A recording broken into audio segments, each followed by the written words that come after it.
All right, I know I am what's standing between you and tacos and margaritas, so hold tight. We're gonna jump into this. It was a treat for me earlier to look in here and see, and I started counting how many of you I have done a transaction with. I have helped on a situation with one of your clients, to see that easily 20% of this room I have done business with.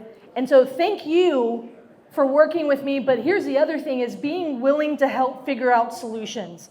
And that's critical. I shut my mouth up a second ago, but we're in a very interesting time, okay?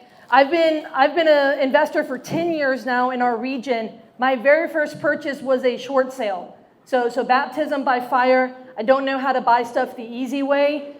So we're gonna go there. If you've heard me speak before, oh, well, thank you. If you've heard me speak before, like maybe last year or at your brokerage or somewhere else, I'm going to give you as much as I can, but something that you can actually apply. So if you're in your book, you don't have page numbers? Okay, that's probably also my fault. So go look in there. I have where you can take notes. I didn't make mine fancy. It's just, whatever. All right. Now I have to do this. So some of you guys know me. Again, I've been investing. I got started off flipping. Again, my first purchase was that short sale over in the Mansions in Slidell, off of Spartan Drive. I did a ton of stuff, and then I'm mostly a buy and hold. I buy stuff or I finance it. I'll sell it on financing for other people. But a lot of you guys know I've started and founded, the top left photo is the North Shore Real Estate Investors Association. This is a free meetup that happens monthly. I've now passed it on to someone. I started it in 2018. It's in Covington, but you can easily go to that room and have 50 plus investors be in that room, or other professionals. If you've attended, raise your hand. Again, a good bit of that room. We've had Jared and them come and speak. We've had various folks who teach CE, because my heart is to help educate other investors so that we can know better and do better. Another thing is, some of you know that I'm on the radio each weekend with Paul LaGrange. I was just talking with Kim about, look, at the end of the day, we're getting a lot of people calling in about a lot of things, and I know you're fielding very similar questions. So here's the thing. I like to do a lot with the community as far as educate, because the reality is, number one, I want to help bridge the gap between, problems and solutions, right? So education helps, relationships help. But the reality is, a lot of you guys don't know, my background's in the nonprofit sector. And so that very first purchase, that short sale, was someone who was facing foreclosure. And his family had cut him off because he had been in this situation before, but it was someone with money. It's actually a celebrity. He was related to a celebrity from Slidell. And his brother cut him off, said, this time you're just going to go into foreclosure. We're not going to bail you out. And I just remember being like, I wish someone can help and think holistically about the situation, right? So that's what we're going to dive in today. I want to talk about subject to, but I'm obviously not the attorney in the room. We have others for that. But a lot of people say, Courtney, are you licensed? I'm not. I've taken y'all's class. I choose to not be licensed, but I understand the value of what you guys bring to the industry. So I want to make those distinctions, okay? I'm just speaking as someone who's a practitioner. Someone asked Lauren and says, does Courtney really do this business? And Lauren just laughed and said, go look at the court records. So, all right, with that being said, here are, I didn't count, a lot of properties. These are examples of properties I have bought subject to all over our region. So I'm going to talk about today what is this and how it can maybe help your clients, but also when it's not a good fit. And let's talk through some of those parts, okay? So some of you, does this thing it might have a pointer. Let's see, down at the bottom, that one house, all y'all love that one house, the one with like the three, whatever. Everyone knew about that house. It sat vacant for 10 years, and when I got involved with it, everyone loves it. It was right up the road down here on North Lee Road. All right, so when a shift happens, we're all feeling it. I just got back in town. I was in Ohio, and before that I was in Tampa speaking nationwide. And I can tell you what we're seeing here. Other parts of the nation is seeing some things, but I promise you it's not the same. Because when I go nationwide, some people are like, oh, no, it's not that bad in my area. Obviously, we rank bottom in a lot of those top 50 city data tracks, like, for example, that we'll see being put out there of like days on market nationwide. Or we're right there trending next to an Austin or a Phoenix that we should never trend next to because of just the difference between our cities, right? So we're seeing a lot of things happen. Here's what's... Don't distract me now. Is this Netflix? Will that do it? Oh, hey, that's a pointer. Do you know what to do? Anyway, I'll keep talking. So when a shift happens, people have to start thinking outside the box. So ultimately, thank you, whoever did that. Just tell it to never ask again, right? Like binge watching Netflix. Okay, never mind. Just me? So here's what we're seeing. We're seeing folks in they're confronting these major issues. So earlier, Jared was talking about people that you should reach out to because they're facing different issues. You want to know a big one that I'm seeing right now? People who bought on financing, bond for deed, like a seller financing, we can even say subject to, who they can no longer afford it. One of the number one things people don't, one of the big phone calls I was getting that people did not expect was that investor rescue. I just looked it up yesterday at the courthouse, Wednesday morning. An investor that I know who Jared and I tried to help just got foreclosed on a number of properties. A lot of issues are happening. So, for example, someone you may have placed in a rental, right? Someone you may have helped bought an investment, someone who may have, set with a bond for deed. You want to know, I'm also getting phone calls for people who bought, for example, on a bond for deed, credit sale, various things, and now they're behind. Phone call last night. Yeah, this person bought my house, and now they're 3 months behind on payments. What do I do? So I'm going to talk through, we got to talk about the good, bad, and the ugly. So I'm going to talk to you about some solutions, but I'm also going to talk to you, how do you look at the broad picture as well? So obviously we're seeing insurance increases. Some of you guys were here last year where I asked Tim Temple, I asked everyone in the room, hey, who here has had a client call them and saying I'm struggling to make my payments?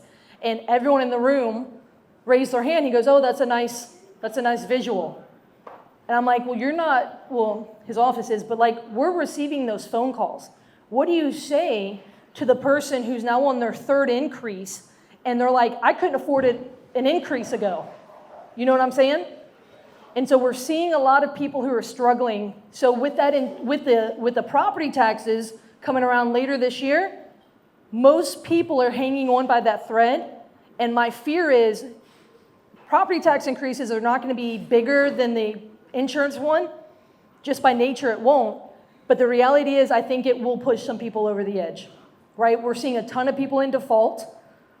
There's a level in which some people, even though they have that 3% loan, that's actually helping them stay longer, in that property than if early on, if they had a high percent. I had an agent reach out to me, hey, Courtney, can you help with my client?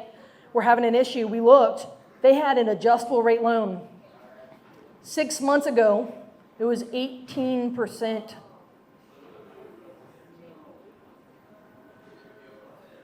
Yeah.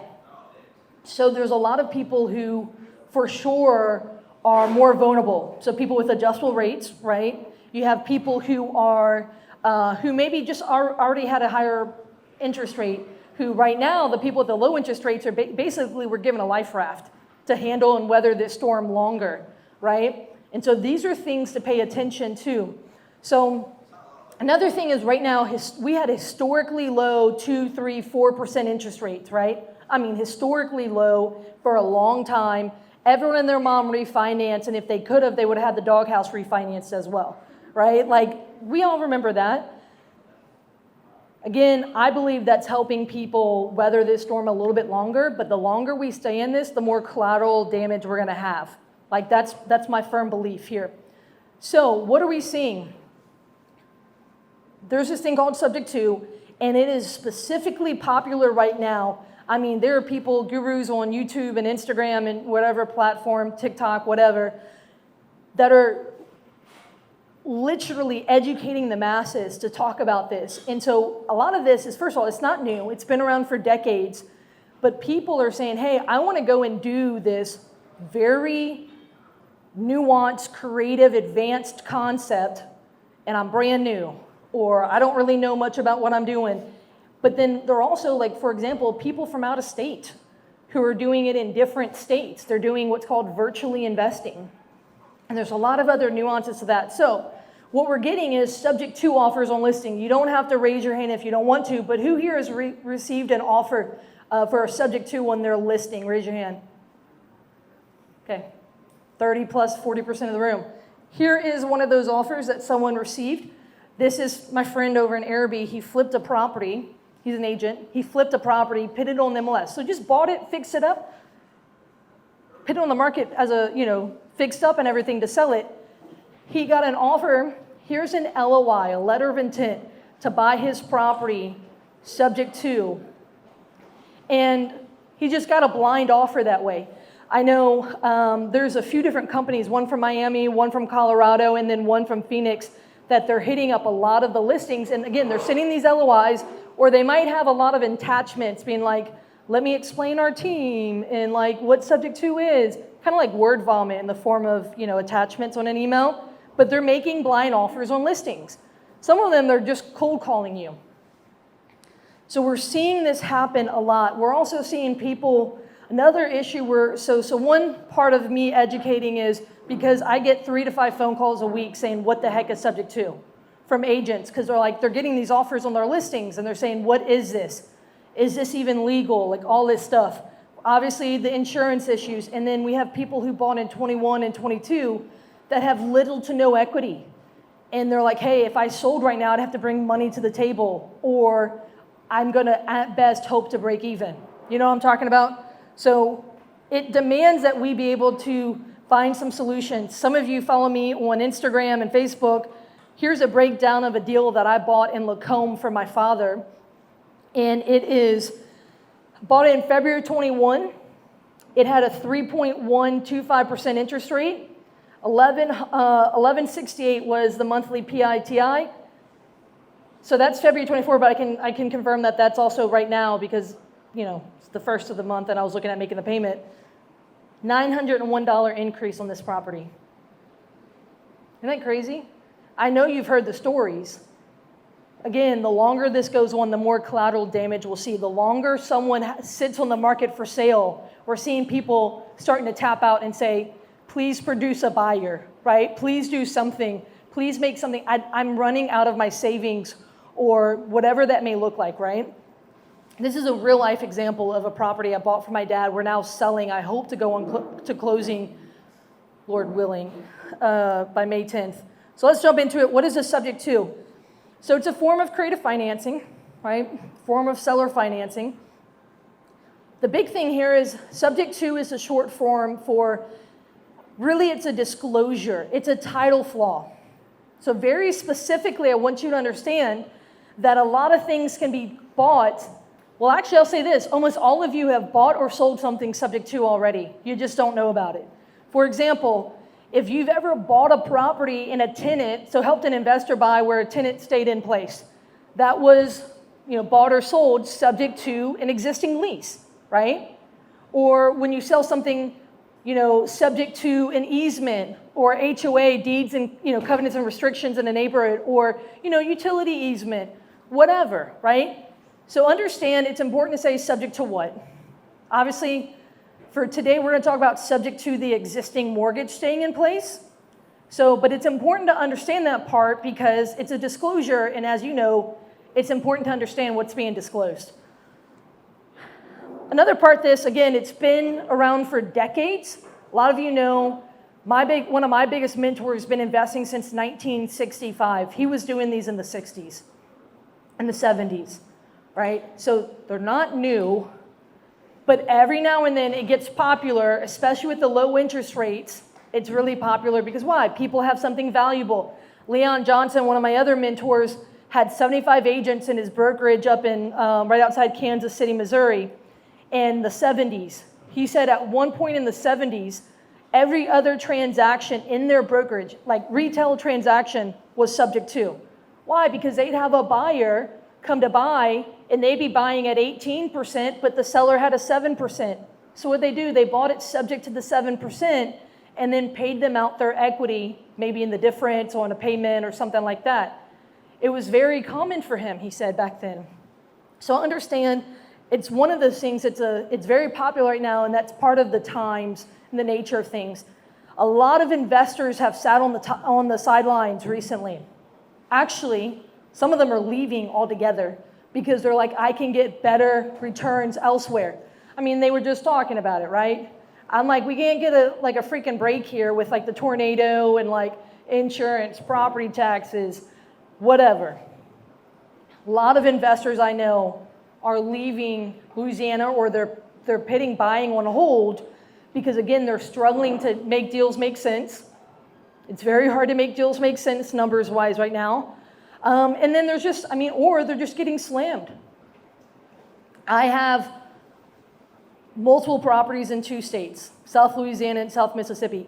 Almost all of my rentals are now either at a lesser cash flow, so they're making less profit, breaking even, or losing money.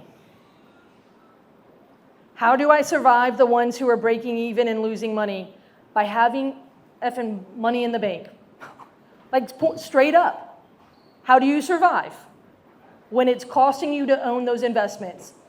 Well, guess what? It's now a forced savings account in the form of a house. But let's hope, that you don't have to go replace, an AC when the summer gets so hot. Like last year, I can't tell you how many ACs were replaced. I was like, when are we going to do the thing where you we're at how many ACs now? I think we should do a little dance or, a dinner or something at this point. Because it was like every time I'm like, hey, can you go replace this one, fix this one, do whatever. That was happening, right? So also check in on your investor friends. Most of us are not doing okay right now. So check in on them. Because the reality is, again, my mentor Pete, again, the one who's in his 70s, he's still actively investing. He tells me all the time, he said, Courtney, your job is to ask for help and help other people. It's as simple as that. And so that's what we're looking at doing, right? Check in on your investor friends.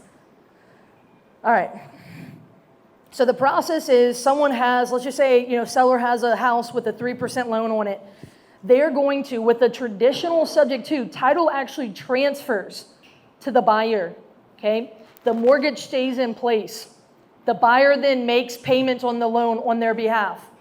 That's the general process. Now, I'm going to talk about a few caveats, okay? But that's a traditional subject to. And it's really important to understand this part. Jared has a great way of explaining. He said the relationship with the seller and the bank stays in place. The relationship with the seller and the buyer is the new relationship. Let me say this. What it is not is an assumption, which would be the buyer and the bank having a relationship. Does that make sense? So keep that in mind. The seller still has obligations, and we're going to talk about that when we talk about risk and benefits in a little bit.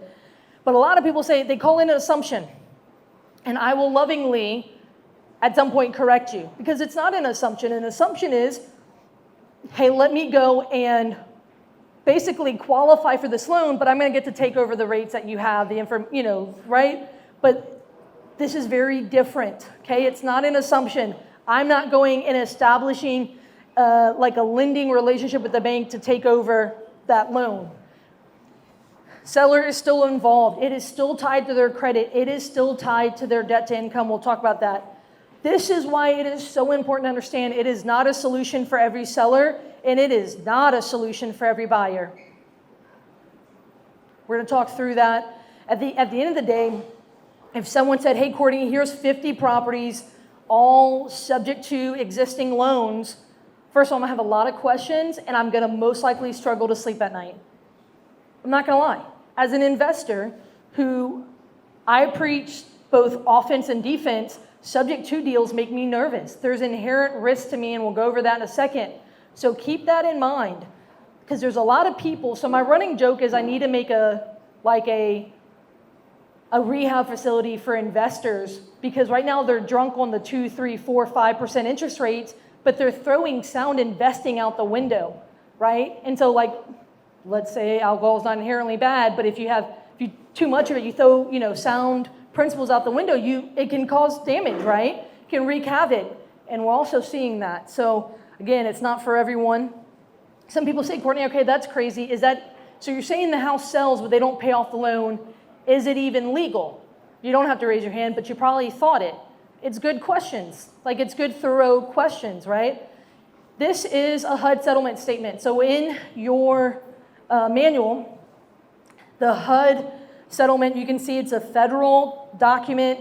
It's on their website, a HUD 1, literally line 203 and 503, borrower side, seller side, right? Literally, it has lines where it says, existing loans taken subject to. So this is one of the first things. This has been around for a long time. This is nothing new. This has not come out in the January 24 revision, if they even had one for HUD. But so there's nothing new here. Ultimately, what is subject to? It is a legal maneuver as far as with, titling, with a disclosure to the property, a disclosure to the title flaw, which is the mortgage, staying on the property, okay? So let's talk through some common scenarios, and then we're going to break down risk and benefit. So this one in Kenner, this one, guy inherited the property from his mom. Guy lives in Houston, inherited the property from his mom, and it was a situation in which he had tried selling it to investors for cash.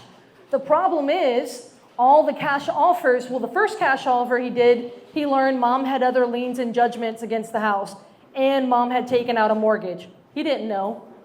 So then he also did the probate process, learned all that stuff. So, okay, first cash offer, he couldn't sell to them. The price was low, below what he owed. And then when he tried selling it again, he was below, all the cash offers were below what they owed, but he still had some equity, just not enough for what a investor would pay cash for. Also, right across the street is a little neighborhood bar, and so a lot of people were passing up on that.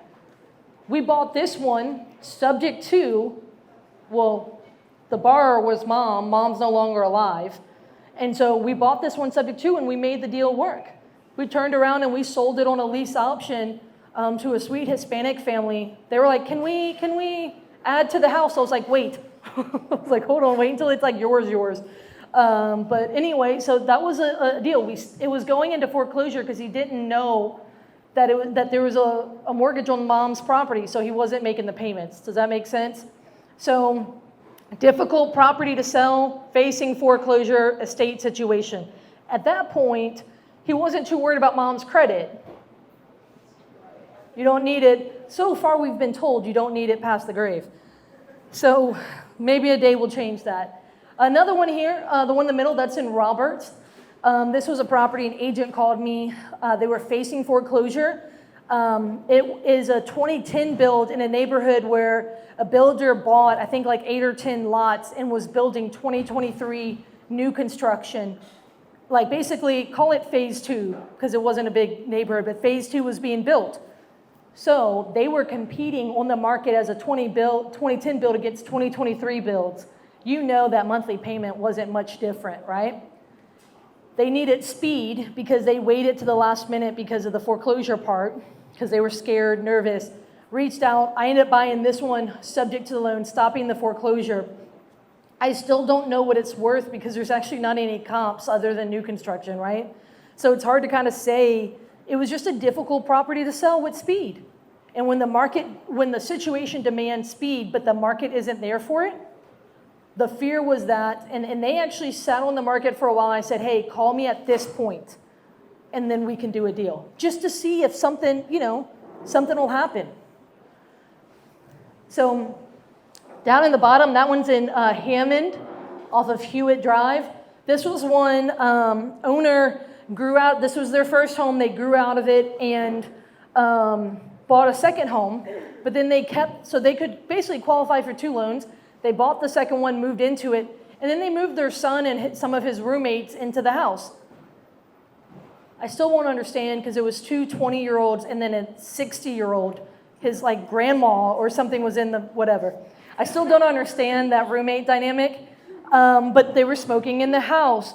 They caused all sorts of damage, all sorts of things like that. And like it was a whole scenario when they got it back, it had all, they were just like, we don't have the money to both juggle 2 payments, do these repairs, and even get it to a place where it's ready to sell. You guys know what I'm talking about. The guy shipped off in the military. I still don't understand that scenario. I've stopped asking why. It's just whatever. But the reality is they're like, we can't juggle. They were very busy professionals. We can't juggle 2 payments. And so that's a very big situation right now, right? People who, let's just say they can qualify for that next mortgage. They go buy their new home, and then they say, hey, I'm going to hire you to sell my old home.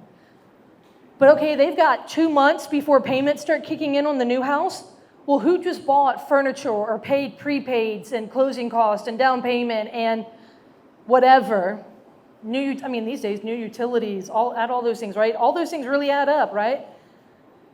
The reality is a lot of people are struggling to, for example, they bought their new home and they're trying to sell their old one with the days on market. Number one, they're struggling mentally because of, they were used to so low days, but then they're struggling financially. And so we're seeing people who are going into default, on months 4 and plus sitting on the market. Some of them are even getting into default day 1. And especially in areas where stuff's just sitting on the market.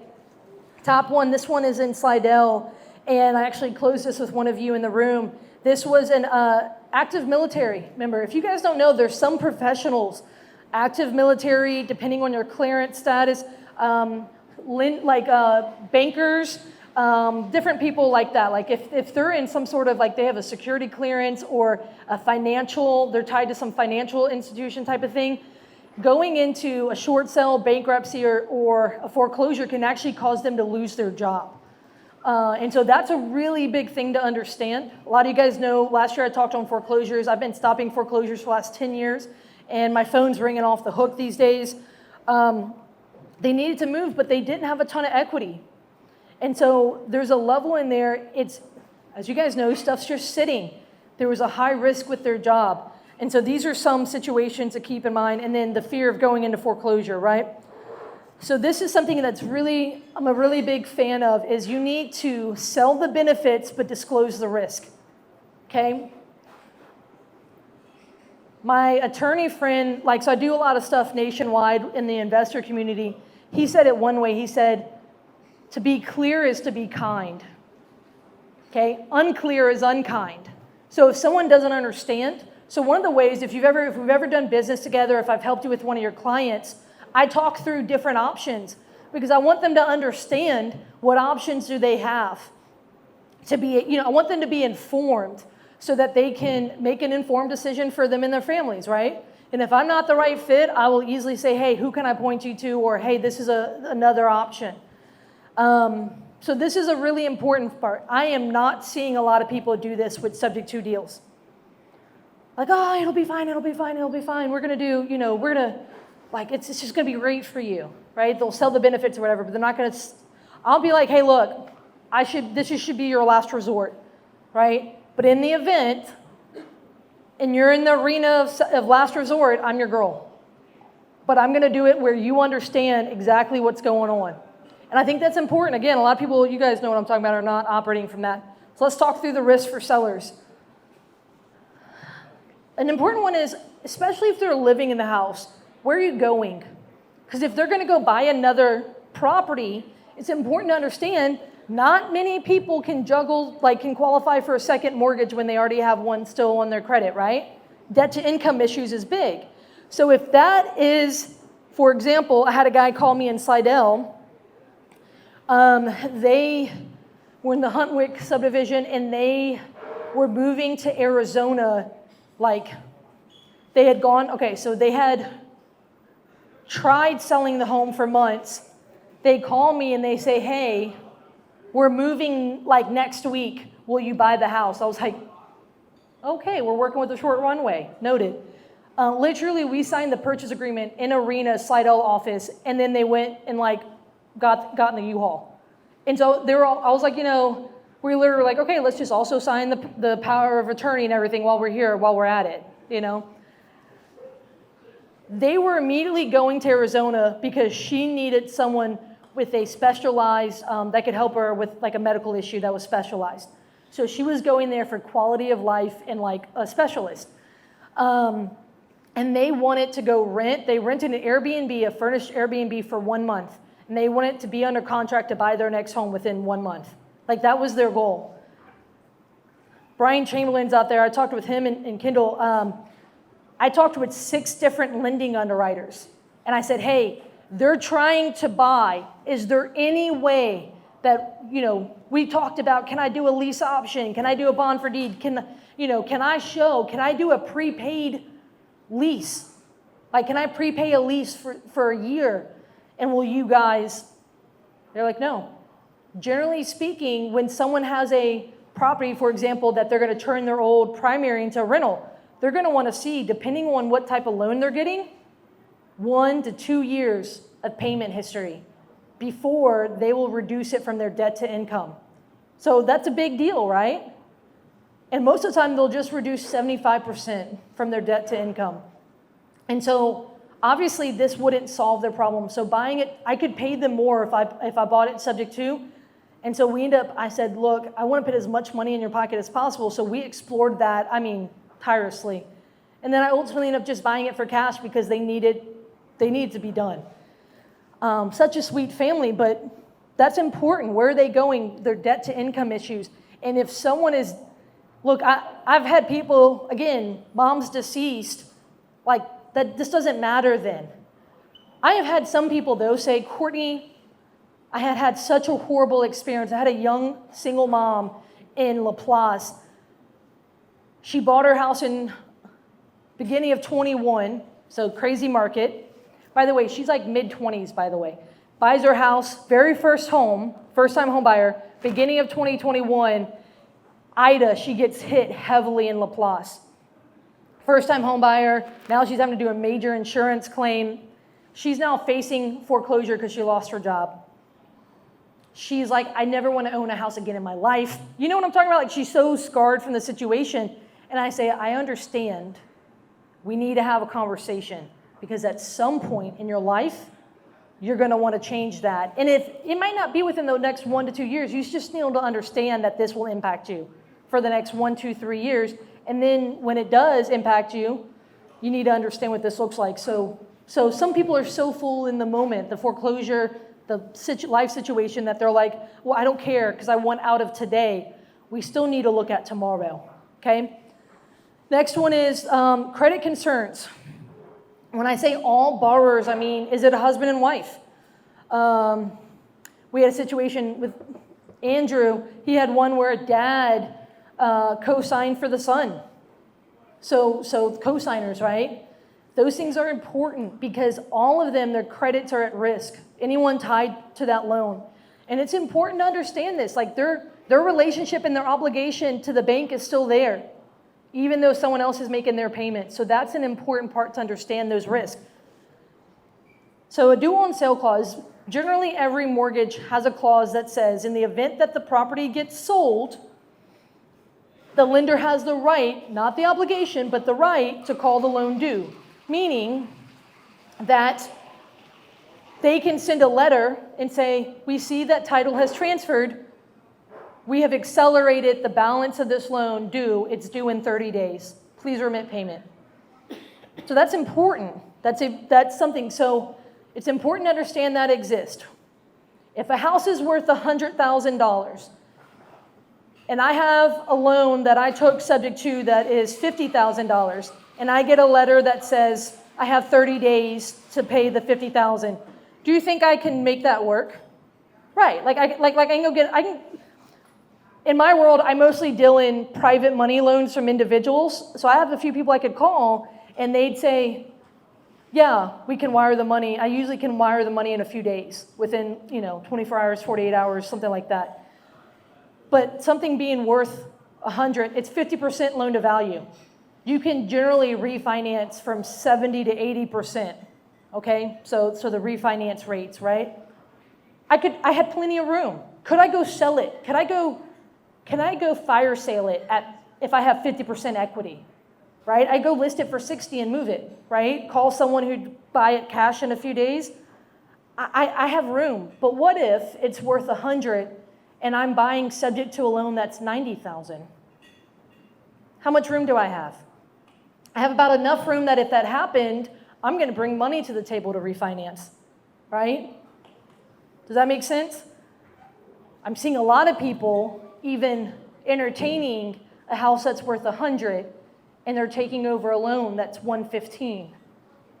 And so those are the ones where, so on the investor side, if you follow me on social media, just like I educate agents, I educate other investors and I say, again, that intoxication, well, Courtney, it's 2.3%. I'm like, again, let me tell you about my rehab facility concept. You're getting intoxicated and you're throwing sound principles out the window. And again, you have to be able to have the capital to make that work if something happened. Now, the due on sale clause, I've never had one called. In all my years, in all my transactions, I've never had one called. My mentor, Pete, who's been investing since 1965, has had 5 called. 3 of them were from when the note assigned to a new servicer, and it was just simply in that time, they've either decided that they were going to call it or they were not properly notified, so he was paying the old servicer. And he didn't get, notified about the new one. That was out of his control, right? So it's important to understand that. It is not common. Fun fact, if any of you guys have ever done a bond for deed, that is technically selling beneficial interest, and that's why there's a disclosure that if there's an underlying mortgage on a bond for deed, that this due on sale clause is disclosed, because technically a bond for deed could trigger it too. It's not common, but both parties need to be aware. Default. Okay. Unfortunately, I'm getting phone calls about this right now. People who bought a property subject to and they are in default because the PITI, the property is no longer either affordable or cash flowing. This is something that is important to understand. What would happen, right? Depending on how the paperwork is structured, it could be everything from a foreclosure to a eviction to what's called a deed in lieu or a dash-on, depending on how the paperwork is structured. And who's going to pay for that paperwork, that legal process? It's important to understand.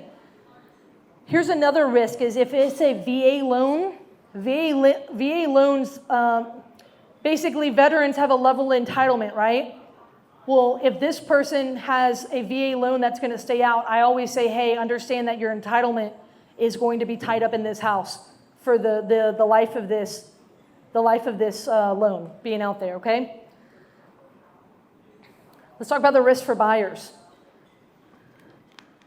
So 3 of them are tied to sellers for me. The seller goes through divorce. So I have one that I'm buying right now, subject to. They're close to foreclosure.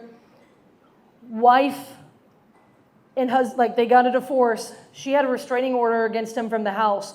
She boarded up herself in the house and destroyed this 2012 built house. I don't understand how there's holes in sinks, but there's holes in sinks that are not the drain. Okay? When I walked in, I saw so many flea killer boxes. I was just waiting, I think I saw 5 different ones. I was like, I know I'm walking out with the fleas, but I did not find the fleas. And so I'm thankful for that one occasion. It did not happen when it should have. So it's a very rough situation. They're like 16 grand behind on it. They have an HOA lien in judgment. They've got a credit card lien in judgment. And the wife derailed the 2 other attempts at selling the house before foreclosure. So one of the things is we talked the owner through getting a court order for their last divorce appointment with the judge that she in writing had to comply in a timely manner with the entire transaction. Arena is going to help me with a very big, scary document that says if you attempt to further derail this after the transaction expires, there will be maybe contempt of court from that other document. There'll be some other consequences, right? People just do stuff for spite. That doesn't even matter. Like, she's not in this room, is she? No, I'm just kidding. Like, I haven't met her, right? But that's a risk to me. Sometimes I'm helping people in foreclosure, and I say, hey, today you're getting, for example, if they're in foreclosure, it's a couple, I say, hey, you know what? We're stopping this foreclosure today, and my hope is it's sunny skies from here on out. But if that ever changes, can you please call me? Because a lot of times, what do? They divide up their assets and their debts that are tied together, right? They say, okay, what all assets do you have? What all debts do you have tied together? And then they try to make a plan for each of them. Not all attorneys understand this. And so then in that event, what we might have to do is basically I might have to get someone to represent me on behalf of their mediation in their divorce. Same thing for a death. They look at, if someone passes away, they look at all their assets and all their debts, their liabilities, and they say, hey, let's make a plan for those things. But again, I may have to get someone to mediate and say they no longer own the asset, the liability is still there. Another thing with the death is that all the paperwork I do at a closing, which there is a lot for this type of transaction, is tied to that individual. One of them is a limited power of attorney. If someone passes away, does that limited power of attorney continue to survive after them? Should be a no. It's okay, I could have looked at one of the attorneys and they answered that. Because that was a legal question, right? So guess what? The house in Kenner, when we first bought it, the heir did not know who had the flood insurance. So we prepaid on the flood insurance policy for 6 months. And then I fought like hell to find out who had the policy. And then they effectively canceled it and issued a check that was made out to the estate of Deborah Johnson, to the care of in my LLC. And I used that limited power of attorney that we structured with the estate, properly structured it, and I went and cashed a multiple $1,000 check at the bank. You want to know how hard it is to cash an insurance check that's not in your name? You want to know how many of them I had to do after Ida? With proper documentation. And I went back to Arena every time I said, guess what? This bank said this. This insurance company said this. This lender said this. We beefed up that paperwork every time I had an experience after all the freaking title insurance claims, insurance claims that I did on properties after Ida that I had subject to. It's important. Bankruptcy, again, mediation, right? Your assets, your liabilities, all that. We need some help. Bankruptcy is actually the biggest one because I'm dealing with a lot of people who are in a financial situation. So I literally will ask them, is there any chance that you will file bankruptcy within the next 6 months? I literally have them sign a disclosure that says, I have no intention of filing at this time bankruptcy in the next 6 months. That's a huge risk to me. Specifically with this, I'm not going to go into the entire reasons why, but the assignment of note I talked to do on sale, I talked about that. And then the normal risk of leverage, right? If it's vacant, I've got to make payments on it because why? It's tied to someone else's credit. It's not just my credit. It's not like it's my credit involved. It's other people's credit. I tell people if you're going to, like with a subject to deal, I'm like, look, if you're making the commitment to make that payment, that promise, you need to make sure you move hell and high water and make that payment before you make the payment on your house or that you put food on your table. And if you don't treat it with that level of seriousness, don't do it in the first place. That's what I tell investors. And then it pisses me off to the nth degree when I get a phone call that someone's 3 or 4 months behind on payments. Because again, that's an important part. So people need to understand that just like everyone else's mortgage payments going up right now because of insurance, they can't just say, oh, well, I'm not going to make the payments anymore because it's not affordable. That's tied to someone else's credit. Again, the loan to value part, be very cautious with that risk of leverage, right? Leverage is a great tool to be able to buy and scale, but also it's a double-edged sword, right? Really, a wise man said in the 70s, I'm reading some of his stuff right now in the 70s and 80s, he said, the biggest risk to your rental properties in a changing market is your monthly payment. Why? Because when it's taking 3 months to rent one of my rentals out right now, that's 3 months of mortgage payments I have to make, and utilities and grass and whatever. So that's important. People need to understand that they need to be committed to making those payments during a vacancy. So, okay, you say, Courtney, I have zero understanding why anyone would ever do that deal then. Okay, let's talk about the benefits. So now that I've scared you all, so obviously for sellers, it can solve a problem. It should not be the first line of business for like solving a problem, but it's an option there. Again, I deal in the last resort a lot of times because I consider myself a solutions-based real estate investor. So this is really important in difficult markets, and especially like with like foreclosure, this has been a tool I've used. Have I used it all 10 years of my career? Sparingly, but I feel like I'm using it so much more now. And again, going to those risks, that's what makes me nervous, right? I don't want an entire portfolio of these because of the risk I talked about, right? But it's a tool. And then a tool for sellers to find solutions.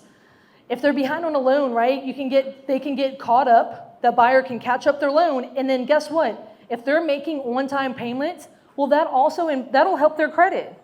Now, it won't be immediate, but at month 6 plus, you'll start seeing improvements on their credit.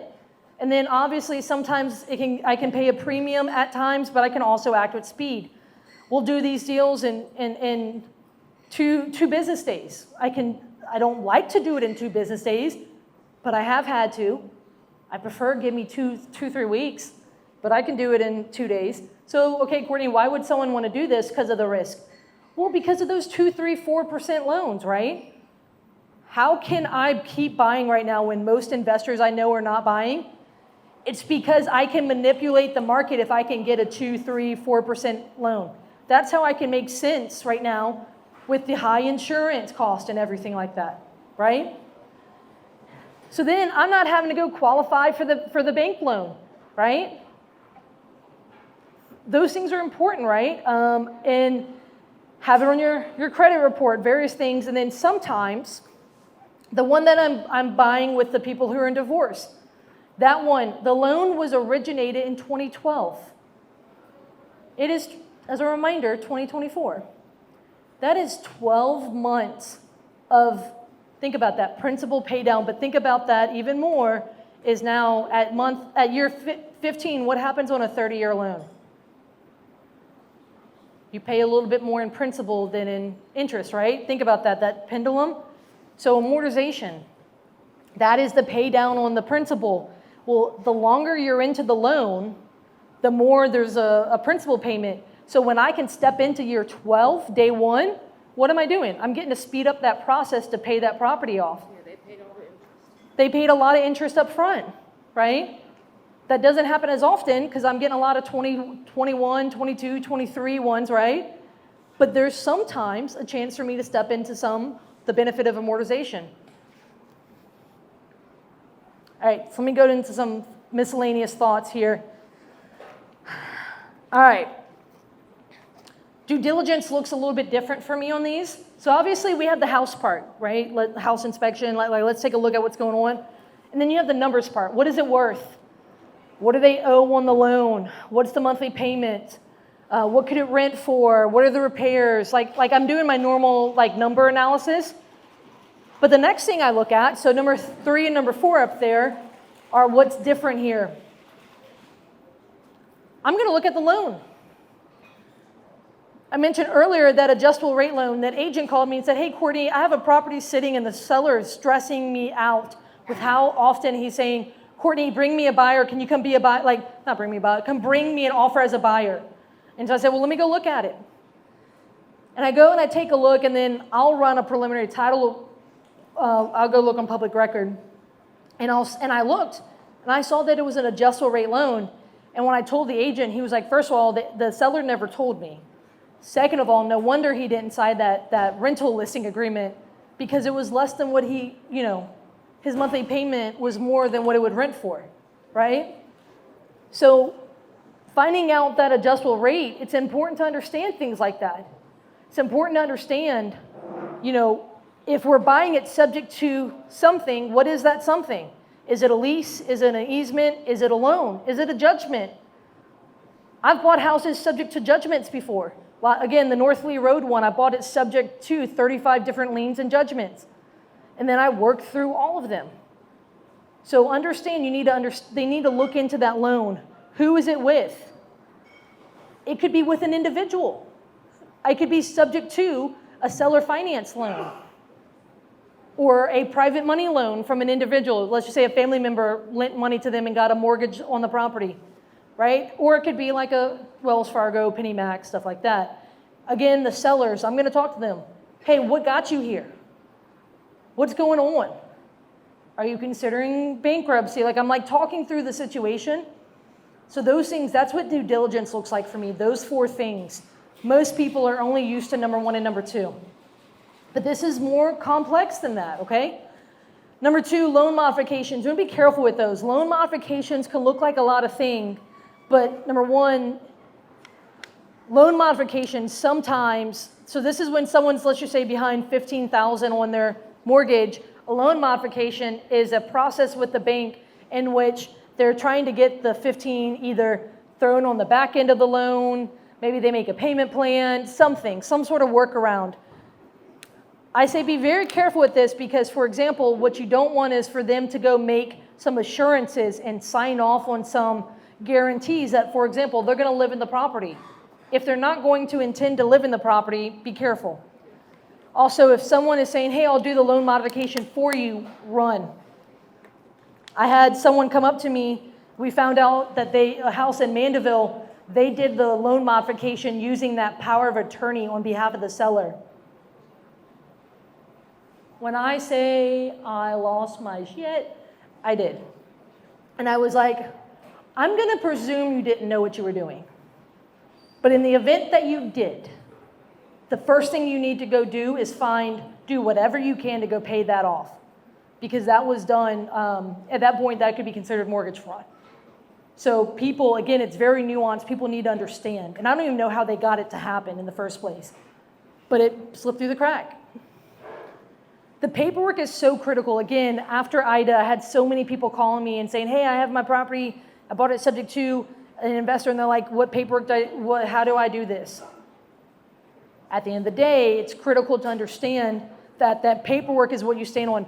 We have a purchase and sales agreement, but there's like 15 documents we sign that are subject to, like they're specific to subject to at the closing table.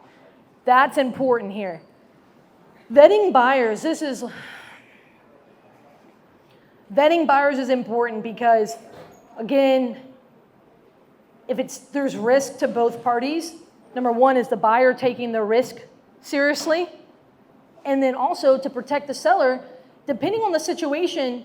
I'm talking about a subject to, a traditional is where the title transfers, but you could also do something like a bond for deed or a lease option.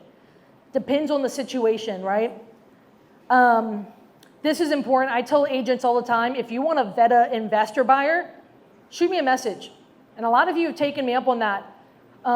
One time, I went ahead and I just typed the person's name in, and I said, here's on Google, because we all know him as a black sheep in town. He just got out of jail for doing fraudulent things in real estate, and he's back. He pissed in his own cereal, but he's back in the cereal bowl. I don't know. That's a horrible analogy, but you know what I mean. It's the end of the day, and I haven't had a margarita yet. I'm sorry, a taco yet. But the reality is all I had to do was show their name, and I was like, don't deal with this person, right? So that's important. One way to look at it is vet them as if they're a renter, right? Because if making the payments is a big part, you want to make sure they can actually do that. And if you want further education on it, some of you have been to my 2-hour class where I break down the paperwork, I break down some case studies. You can look at, I've done some with Arena, I've done it at brokerages as well. I can even do this 1-hour session on it.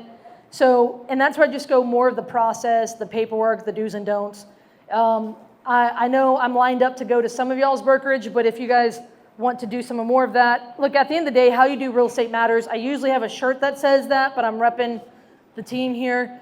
That's important. It's not just the paperwork side and how you structure a deal, right? So it's how you do it that's important, right? We all know that when people do it very messy, the deal gets very messy. So how you do real estate matters. But on the other side, it's important to understand how you treat people matters, right? So this is a big part of what I do. Here's my buy box. You can take a picture of this. Oh, wait, no, there's one in your manual. What am I saying? I am still very actively buying. Tomorrow morning I'm buying 14 units. I think we scheduled 10 a.m. I'm not done. I have a few more things, but you can come back to it. Saying. This is where you get your phone out. Oh, it's in Take here. a picture of Courtney's buy box. It's in here. It's in the manual. Okay, good. She'll take a picture of it anyway. So the top two is the where and the general what. I do buy a little bit more than that. Like when I say ARV, it's the value.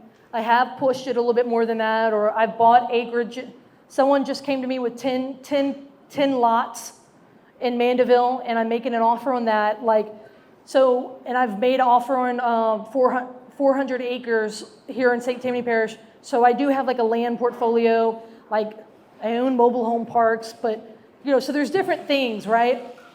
The top two, like don't put me into an automatic MLS drip because you can do that with the top two. Number three, make me an ace in your back pocket. Make me a part of your team that when you have number three pop up, give me a call. Like that is where I shine. I'm a solutions-based investor. If the property has no problem and it's a triplex that you just listed, I'm not your girl. Unless they need to sell in 2 days. Give me a call. But that's the reality, right? Ultimately, a lot of you guys call me if you have various situations. I am happy to talk through whether I'm involved or not. So call me if here's a very specific situation I'm seeing right now. If you have a seller who can't afford to juggle the two mortgages, right? Most common situation is either a vacant rental with issues or they bought a new home and the old home isn't selling. The second one is, and this is an interesting one, they want more than what the market is willing to offer. Think back to the cash offer for that one where the woman died. The cash offers were all less than what was owed. But I still was able to make the numbers work. So I, in essence, paid more than a cash offer, right? But if they're open to hearing all options, I might be able to help. If they're facing foreclosure, a lot of you guys know because I do my foreclosure talks, my phone is ringing off the hook with people who are getting behind on their mortgages. Insurance, inflation, instability with their jobs and other things. What's another I? We can iterate more. But there's a lot going on, right? If you have for whatever the reason is, if you have a listing that's sitting and someone is truly motivated and they want to hear some options, sometimes I've just made an offer for you to see if your seller will bite. And I'm okay if I'm not the right fit, but I also don't want to do it if there's no problem for me to solve. Does that make sense? But here's the other one. If you're receiving a subject to offer in your listing, sometimes because they're doing it blindly, it doesn't make sense. But if you're like, hey, this makes sense, but who is this company out of Miami that won't talk to me on the phone, but they'll only talk to me via email and via or WhatsApp? If it might actually work for your client, if you want a local competent buyer, let's talk. That's an important part here. I will even help you vet. Like I said, again, there's times when I've just sent a screenshot back to them and say, hey, be mindful. I had one guy making offers and a broker said, do you know this guy? I said, no, but I looked him up. We had some mutual friends. And he literally was positioning himself as some really big investor out of state. But he literally just made a post a month ago saying he bought his first investment. I'm like, social media tells all sorts of laundry. This is an important one. I'm starting to land the plane. I'm scared scared is such a strong word. I'm scared that the longer this goes on, the more that we'll have collateral damage. I said that already, but who knows where this is? Can anyone guess? Slidell and E. Niles and Oak Harbor. This is a big example of what's going on. I literally last night put that photo of Zillow, all the for sales in Oak Harbor, E. Niles. That does not include Lakeshore Villages, by the way. And doesn't even include Spartan Drive. Those are all the for sales right now. They're sitting on the market. I am literally doing my best to think of solutions that are even outside the box to try to solve a problem. I don't like telling you no. I believe real estate's a thinking person's game. So I will literally say, let me think on that one and get back to you and be like, well, It was a no, but in the event that we could do this, it would be a yes. So like, understand, I want to collaborate with you because I understand it's hard as hell right now with some of these properties. And it's not just this, it might be Metairie over 300,000 that's sitting right now. You know, it might be whatever, the $100,000 property that's sitting because all the first-time home buyers are getting priced out of it. Right? Like those different things, it's important. All right, this is a new thing. So if you've heard me speak before, this is new. My phone is ringing off the hook so much that we are literally, homebuyerlouisiana.com/Courtney, and that QR code is for it. Literally, we built an intake form that, so you're not waiting for me to return your phone call. If you want an offer on one of your listings right now, whether it's cash or creative, if you input it right here, literally I have a team and they will help me help you faster. I had a woman contact me and it fell through the system 6 days ago and I'm like, oh my gosh, I'm so sorry. And I sent it to my team this morning or yesterday. So if we can funnel it through here, we can do it very quickly. You guys know, Lauren and them talked about process and systems. But if you go to homebuyerlouisiana.com/Courtney, literally they're helping me with my back house. It's one of my best friends and he's got the support staff to help me underwrite deals. If we're not friends already on Facebook or Instagram, but here's my cell phone number. The Scan Me is for my Instagram. Guys, I'm happy to help, and I want to do my best to help as many people as possible during this time. Any questions? I know that was a lot.